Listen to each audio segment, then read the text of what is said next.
తీసుకోవాలి, చాలా ఉంటుంది.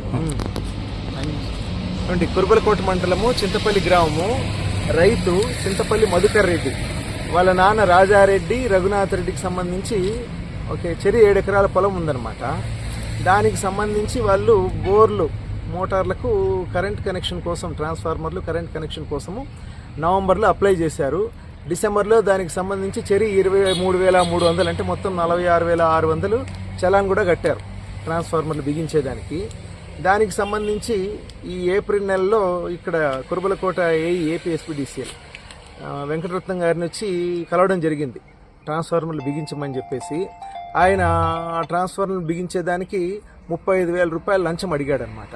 మేము 35,000 ఇచ్చుకోలేము సార్ అని ప్రాధాయపడితే కూడా ఆయన ఫైనల్గా 32,000కు తగ్గించుకొని ఈరోజు ఆ రైతు మధుకర్ రెడ్డిని మిట్స్ కాలేజ్ వద్ద ఉన్న ఇరానీ కేఫ్ దగ్గరికి రమ్మని చెప్పేసి అక్కడ 32,000 లంచం తీసుకుంటూ మధుకర్ రెడ్డి వద్ద నుండి రెడ్ హ్యాండెడ్గా ఏసీబీకి పట్టుబడడం జరిగింది. అదేనండి విషయం.